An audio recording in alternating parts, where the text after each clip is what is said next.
pačią šventę sakykit, kas šiandien per susibūrimas čia Prabaudos bendrijos namuose? Pas mus vyksta netradicinė šventė, kurią norėjom suorganizuoti gatvėje. Sodų bendrija Prabauda, Prabaudos gatvėje. Vyksta derliaus šventė, viskas yra susiję su Raseiniam 760 jubiliejumi, šventė ta. Ir renkame gražiausią sodybą, soduose yra tikrai gražių sodų, tvarkingi, gražus ir kartu darome piešinių konkursą. Piešiniukai vaikučių išrikiuoti, juos mes apdovanosime visus šiandien ir bus sportinės rungtys. Pačių piešinių tematika, apie ką turėjo piešti vaikai, kokią temą? Vaikučiai piešia mūsų sodai.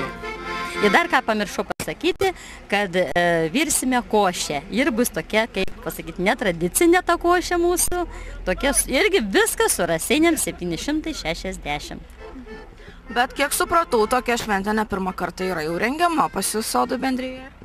Taip, ši šventė yra rengiama, kaip Gražina sakė, kad netradicinė, aš sakyčiau, kad tradicinė, kiekvienais metais rengiam tą šventę. Kiekvienais metais rengiam tą šventę. Aš pirmininkauju jau dabar 4 metai, tai kiekvienais metais, kai pradėjau pirmininkauti, kiekvienais metais rudenį organizuojam tokią derliaus šventę. Būn miesto derliaus šventę.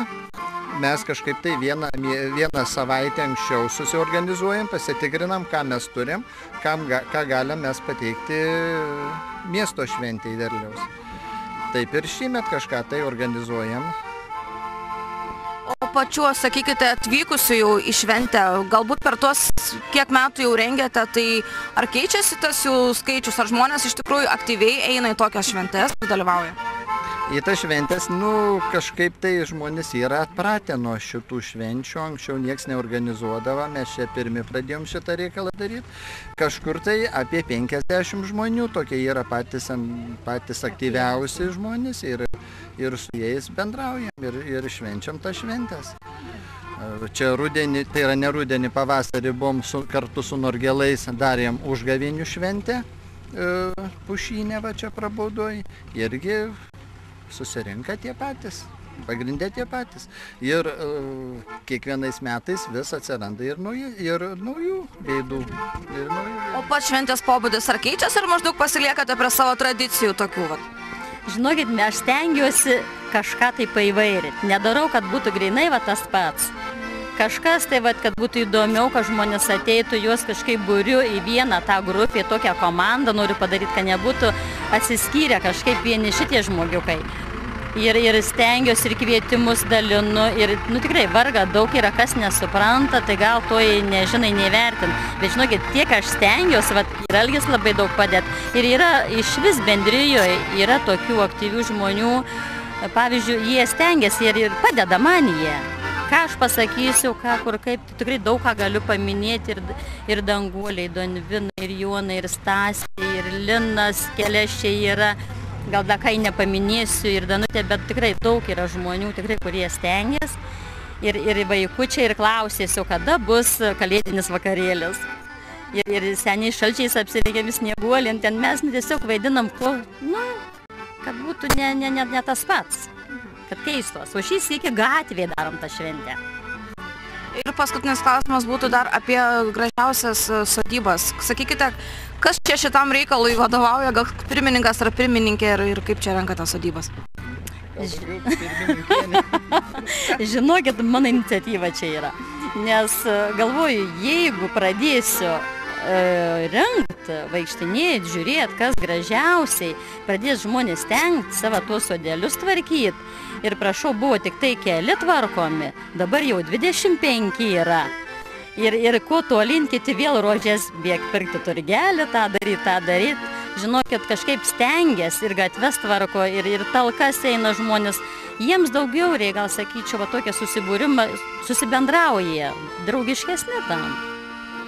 Ir tas sodybas renkama, dabar tikrai žmonės įskambinėjai šiandien ir klaus, kada atvažiuos, kada žiūrės, kažkaip. Šiais metais sukanka 35 metai Raseinių kolektyviniams sodams. Ta sentencija mes norime paruošti gražią medžiagą skaidrėse, kurią rodysim rugsėjo 27 dieną Raseinių kultūros centre apie kiekvieno kolektyvinio sodo veiklą. Tai yra tvarkymasi, tai yra įsirengimą, tai yra šventės renginys, kaip ir šiandien matote prabaudoje, yra renginys skirtas Raseinių 760-mečiui. Ši šventė darosi šiuo metu tokia draugiškesnė, nuoširdesnė, geranoriškesnė vienas kitam, kaip matote, ir vaikai, ir mamytės, ir tėveliai, ir seneliai, ir grojantis, ir grimuojantis, kaip matėte. Taigi mes džiaugiamės tuo, kad nors ir 35 metus švęs tik tai sodų bendrija Dubysa, bet mes labai geranoriškai pristatysime medžiagą apie visas 8 bendrijas esančias Raseiniuose. Toje šventėje dalyvaus atstovai iš visų 8 bendrijų ir manome, kad jeigu turi kolektyvinį sodą, pats augini, pats prižiūri ir gali dalintis su savo kaimynu, tai yra labai gražus žingsnis į nuoširdumą, draugiškumą, kolektyviškumą, nes mes dalijamės ne tik tai, kaip šiandien pagaminta pamatysite produkciją, tačiau ir išaugintais daigais, ir išaugintais obuoliukais, ir gėlių sėklomis ir taip toliau ir taip.